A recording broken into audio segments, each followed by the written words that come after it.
Hello friends, आज हम बात करने जा रहे हैं सोशो कल्चरल मूवमेंट्स के बारे में। सोशो कल्चरल मूवमेंट्स की अगर बात करें तो जैसे कि भक्तिज़्म एंड सूफीज़्म राइज़ किया था ना मिडिवल इंडिया में। बुद्धिज़्म एंड जैनिज़्म राइज़ किया था जब ऑपरेशंस काफ़ी झेल रहे थे एंशियंट इंडिया में लोअर कास्ट पीपल हैं वो ब्राह्मणिज़्म डोमिनेंस की वजह से। सो ऐसे ही जो है मॉडर्न इंडिया में सोशो कल्चरल मूवमेंट्स आई, यानी कि ये जैसे कि रिफॉर्म मूवमेंट्स 15-16 सेंचुरी में यूरोप में आई थी ना, यूरोप अमेरिका वाली साइड में। रेनेसां जो है उनका माना जाता है, जो वोल्टेयर रोजो ये इन्होंने जो है वो राइज हुए थे 16, 17, 18, 19 सेंचुरीज़ में। और उन्होंने जो है बुक्स वगैरह लिखी थी काफ़ी, जैसे कि रोजो की या सोशल कॉन्ट्रैक्ट।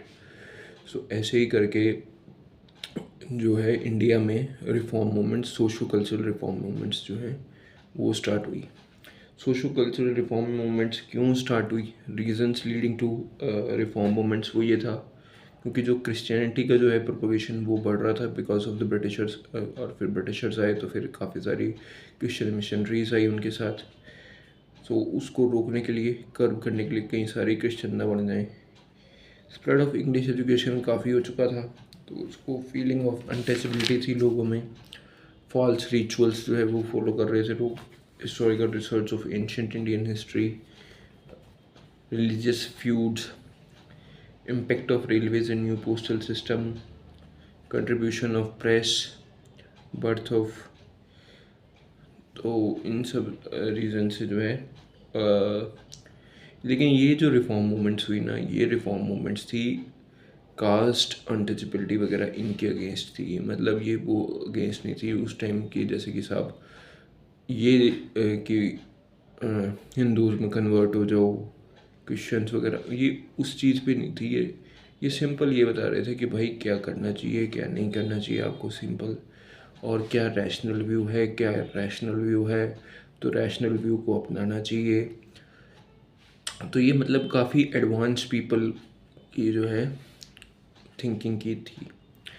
तो स्टार्ट करते हैं। ब्रह्मो समाज जो है सबसे पहले वो किसने बनाया वगैरह, तो राजा राम मोहन रॉय थे बंगाल के। उन्होंने जो है ये ब्रह्मो समाज जो है फॉर्म किया था। और काफ़ी उन्होंने मतलब जो है सोशल लेवल्स को जो मतलब ये अपोज करते थे। और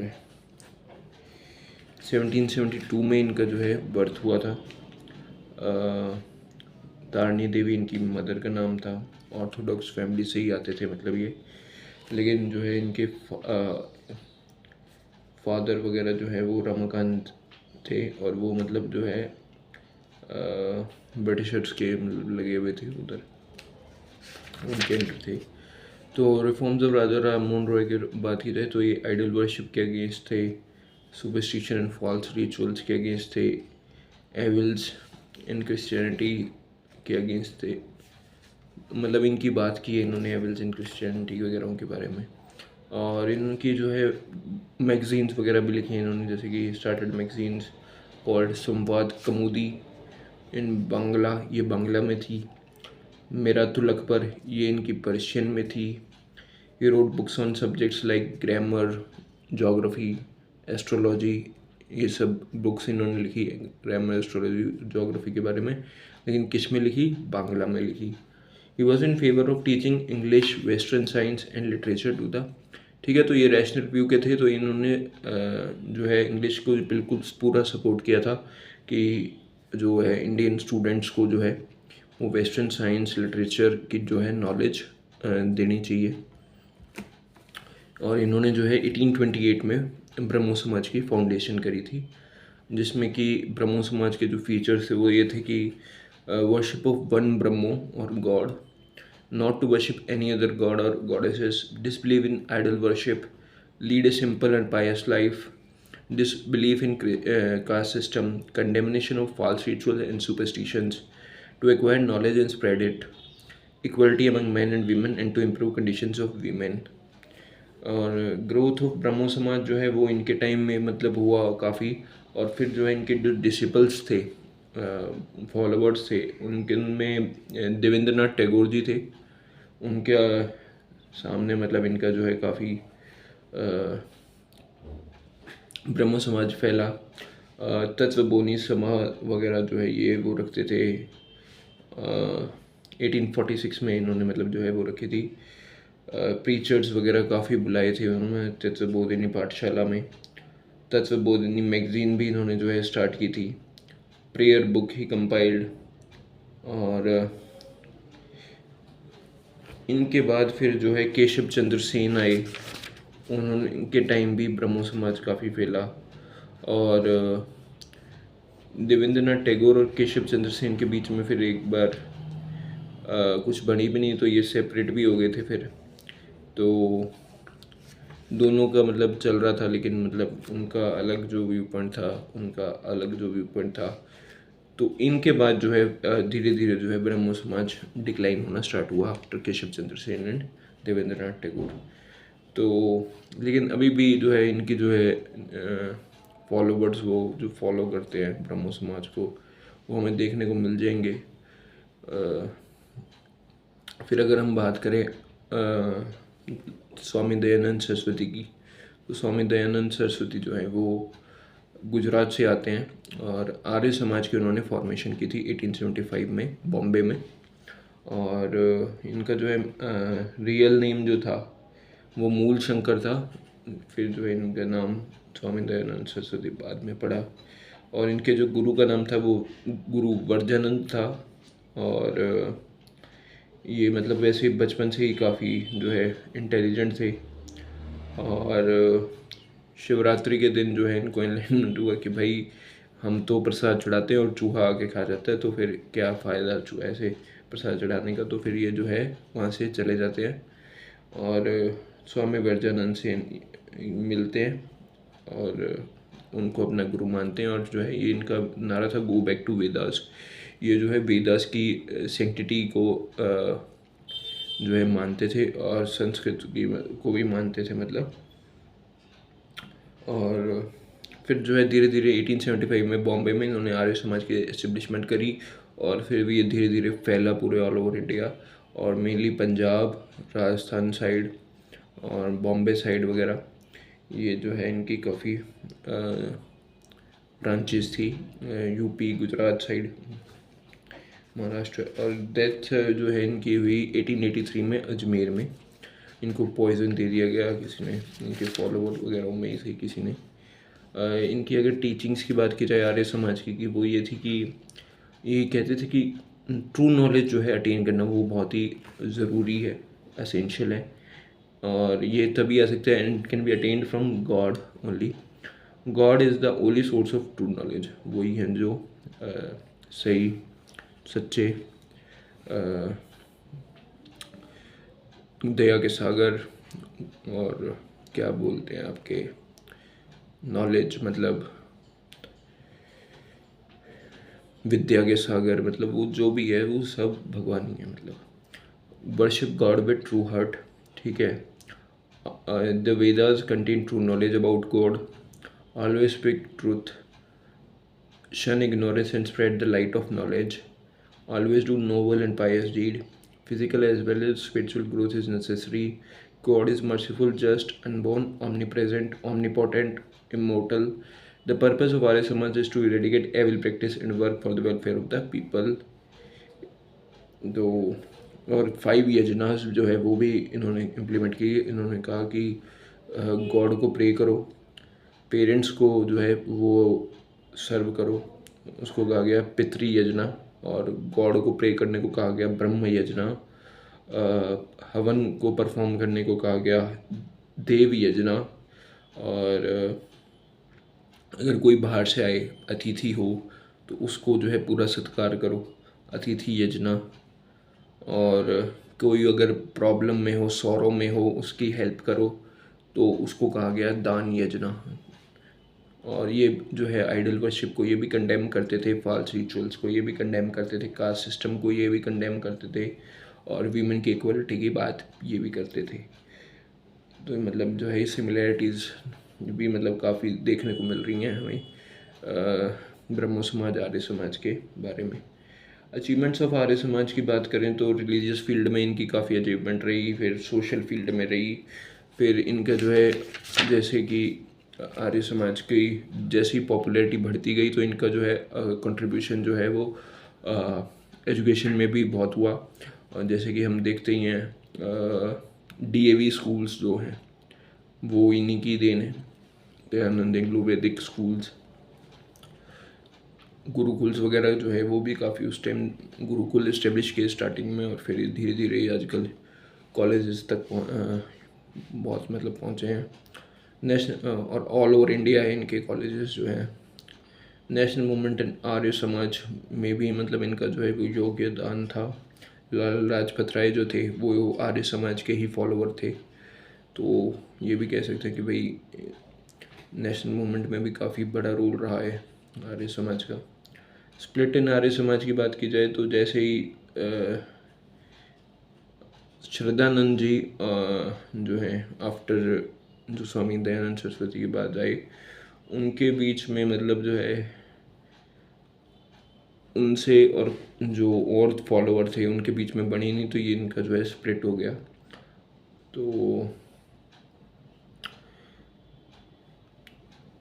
Arya Samaj was divided into sect, Gurukul sect and college sect. This split could not prevent the growth, तो लेकिन फिर भी अभी भी चल ही रहा है। देख लो पंजाब, हरियाणा, यूपी, महाराष्ट्र, राजस्थान, हिमाचल, चंडीगढ़, दिल्ली, तो मतलब नॉर्थ वेस्ट साइड में जो है इनका पूरा और दबदबा है ही है इंडिया के। तो ये आर्य समाज के बारे में था। अब बात करें अगर स्वामी विवेकानंद की, जिनको कि जाना जाता है रामकृष्ण परमहंस, जिनके जो है गुरु थे, और उनकी गुरु के नाम पर ही उन्होंने एक मिशन स्टार्ट किया था जिसको कहा गया था रामकृष्ण मिशन। तो इन्होंने और जो है स्पीच दी थी 1893 में शिकागो में, वो जो है बहुत ही फेमस स्पीच है, और वो कहा जाता है कि भाई स्पीच ऑफ द सेंचुरी है उस टाइम की 1793 में जो इन्होंने दी थी, 1893 में सॉरी। फिर रामकृष्ण मिशन के बारे में इनकी बात करें कि भाई क्या था उस मिशन के बारे में, तो उसमें था 3 मेन एम्स थे। चैरिटेबल एक्टिविटीज़ करना, एजुकेशनल एक्टिविटीज़ करना और प्रोपेगेंडा एक्टिविटीज़ करना। तो प्रिंसिपल्स क्या क्या थे? To follow the teachings of Shri Ramakrishna and Swami Vivekananda, recognise and respect all religion, disbelieve in caste system, respect all religions, upliftment of moral standards, condemnation of superstition and false rituals. After training the preachers, they should be sent to different parts of India and abroad to propagate missions idols. ठीक है, और the mission set up in centers in different parts of India and abroad. At foreign countries, these country centers are located in Burma, जो कि present day Myanmar, Singapore, America, Europe. There were 6 centres in America in 1926 में 6 centres थे। This centre did commendable work to abolish orthodoxy, ignorance and social evils. It has translated ancient Indian scriptures into simple language and spread Indian culture among masses. The mission has started several magazines such as Udbodhan and Vishwa Vani in Bangla, Samanvaya in Hindi, Prabuddha Bharat and Vedanta Kesari in English. फिर जो है theosophical society आती है जिसमें कि Annie Besant होती हैं, और इनको जो है फॉर्म किया गया था MS ऑलकोट और HP बेलेविट्स्की द्वारा। और ये भी मतलब जो है मेन बात यही करती हैं कि भाई पीस वगैरह जो है वो स्प्रेड करनी चाहिए। फिर जो है मेन हट के मतलब सिर्फ ये जब देखा मुस्लिम तबकों ने भी कि भाई प्रोपोगेशन ऑफ ये तो मतलब सोशल मूवमेंट सारी हिंदूज़ की हो रही हैं, क्योंकि ज़्यादातर हिंदुइज थे, ब्रह्मो समाज के, आर्य समाज के, चाहे फिर ये रामकृष्ण मिशन हो। तो इन्होंने जो है और उधर सिख जो हैं, सिखों का भी अलग उनका चल रहा था। उनका था आपका सिंह सभा मूवमेंट वगैरह, उनकी वहाँ पे चल रही थी सिंह सभा मूवमेंट। अमृतसर वगैरह, अमृतसर और लाहौर ये 2 साइड थी। तो जो लाहौर वाली थी वो ज़्यादा जो है लिबरल थी और अमृतसर वाली जो थी वो ज़्यादा कंजर्वेटिव एटीट्यूड वाली थी। तो उनका सिंह सभा मूवमेंट्स वहाँ चल रही थी पंजाब में। तो अलीगढ़ के मुस्लिम थे एक सर सैयद अहमद ख़ान जो है, उन्होंने जो है अलीगढ़ मुस्लिम यूनिवर्सिटी जो उन्होंने इस्टेब्लिश की थी, तो उन्होंने वो इस्टेब्लिश की। अलीगढ़ मूवमेंट जो है पहले तो वो स्टार्ट हुई। उसमें कहा गया कि teaching given in the Quran are only real, ठीक है, सिर्फ कुरान में जो टीचिंग दी गई है वही रियल है, बाकी सब अनरियल है। अल्लाह जो है वो ओमनी पोटेंट है, वो कहा गया। Teaching in religious books except the Quran should be considered wisely. All Muslims are equal, do not hate the slaves और low class people, do not believe in miracles and false rituals. According to Islam, it is not necessary to perform forced marriages. Avoid this social evil. Do not hate other religions. Respect them. Jihad और religious war is unjustified. ठीक है, तो इन्होंने जिहाद और war को unjustified कहा था। लिबरल आइडिया, तो सैयद अहमद खान के लिबरल आइडियाज़ थे जो कि मतलब काफ़ी लोगों ने अप्रिशिएट किए, चाहे वो किसी भी रिलीजन के हो। Sir Syed Ahmad Khan contribution in the field of education जो है वो बहुत ही ह्यूज है। अलीगढ़ मुस्लिम यूनिवर्सिटी आज टॉप की यूनिवर्सिटी उसमें गिनी जाती है इंडिया में। Efforts to bring Muslims near the British, वो भी इन्होंने काम किया। और देखिए सिंह सभा मूवमेंट की बात आएगी, जैसे कि मैंने आपको बताया वही था इनका एम कि consolidate Sikh nation, to organize and consolidate Sikh nation religion, to end the social and religious evil among the Sikhs, to protect Sikhism from the danger of Islam and Christianity, to adopt Western style of education and create intellectual awareness among the Sikhs, to set up their own schools and colleges to impart education to Sikhs, to preach Sikh principles and develop devotion to Adi Granth and Sikh Gurus, to take part in social service, to set up orphanages, asylums and hospitals, to propagate Punjabi language, जो है ये main और था कि भाई Punjabi language को, Gurmukhi script को, उसको जो है प्रोपगेट करो। To bring back to the fold of Sikhism, ठीक है, तो सिखिज़म में जो है वापस लेके आओ लोगों को। To write books on Sikhs, not to preach against other religions, to cooperate the British government, to provide training to Sikh preachers of gurdwaras. तो ये जो है सिखिज़म कहते थे, इनका था सिखिज़म का। और सिंह सभा जो थी अमृतसर की सिंह सभा, उनके जो लीडर्स थे, जैसे कि मैंने आपको बताया है कि वो ऑर्थोडॉक्स थे, थोड़े कंजर्वेटिव एटीट्यूड थे। इनके जो मेन लीडर्स थे सिंह सभा के वो थे बाबा खेम सिंह बेदी, ठाकुर सिंह संदावालिया, ज्ञानी ज्ञान सिंह। लाहौर सिंह सभा के जो हैं उनके भाई गुरमुख सिंह थे जो मेन लीडर थे। तो ये जो है चीफ खालसा दीवान की फाउंडेशन हुई कि भाई दोनों के बीच में जब लड़ाई होने लगी तो चीफ खालसा दीवान को अपॉइंट किया गया कि भाई उसकी बात जो है वो मानी जाएगी।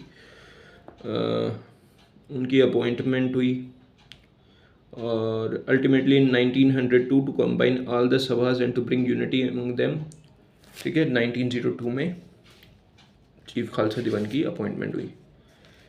तो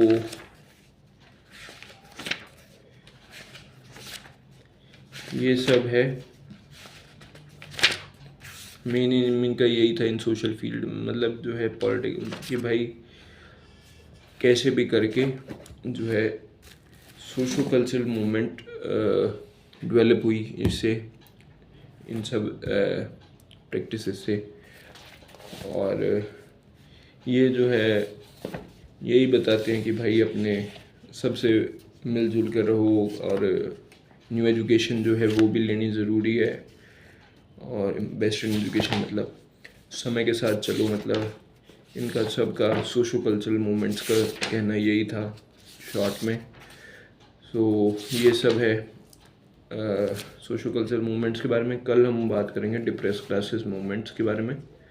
ज्योतिबा फूले, डॉक्टर B.R. अम्बेडकर, उन्होंने जो मतलब कंट्रीब्यूशन दिया है उसके बारे में। आज के लिए इतना ही।